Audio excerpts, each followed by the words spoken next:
ko bilang isang Vice President at dating Education Minister. At sa mga nakausap ko, lahat sila nagsabi, it is unthinkable for a government to surrender its citizen to a foreign power. Yan ang eksaktong sinabi sa akin ng isa sa mga nakausap ko. Tapos, lingo-lingo siya, siya. Pero sa Pilipinas, napakadali na ibigay ninyo ang inyong former head of state. Kaya ako man ay, kahit hindi anak, kahit sabihin na lang natin, karaniwang mamamayan, nahihiya ako sa ginawa natin sa ating dating Pangulo.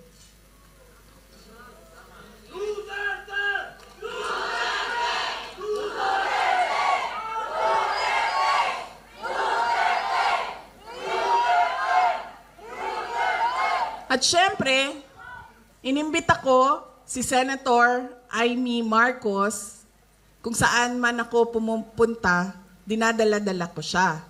Kasi sinasabi ko sa kanya, hindi ako ang magbabalik kay dating Pangulong Duterte sa Pilipinas. Dahil ang kapatid mo ang nagpadala sa kanya sa Hague, ikaw ang magbabalik sa kanya sa Pilipinas.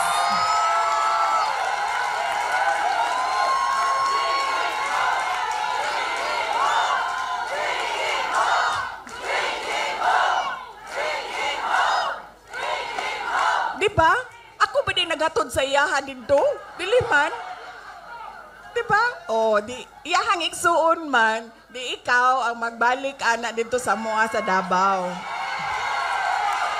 Oh. Kaya dala-dala ko yan siya lagi, kahit saan ako pumunta. Kasi alam nyo, bakit? Kahit saan din ako pumunta, lahat ng Pilipino nagsasabi, iuwi mo sa akin. Sinasabihan ako, kahit nung bata sa kampanya namin sa Manila, maliit na bata na pagbaba ko sa stage, mukha siyang mga 8-9 years old. Sabi niya sa akin, ibalik mo si Tatay Digong.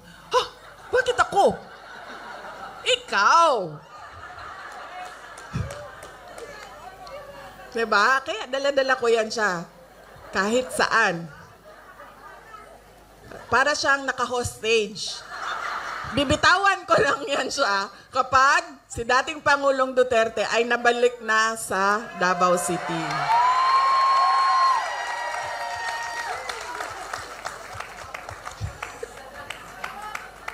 Tapos pagbabayarin ko pa yan ng fish head curry mamaya. Tulad kay Pangulong Duterte, dahil sa kanyang patuloy na pagmamahal at malasakit sa ating bayan, ay itinuring siyang kalaban ng mga taong lasing sa kapangyarihan. Patunay din ito ng ating karanasan na nagpapakita na ang pagmamalasakit at paglilingkod sa bayan ay banta sa interes ng iilan lamang. To them, we are a hindrance, an obstruction to the path of their personal ambition, an enemy they must eliminate to clear their way. Napanood nyo ba yung speech ni Senator Amy doon sa Senado?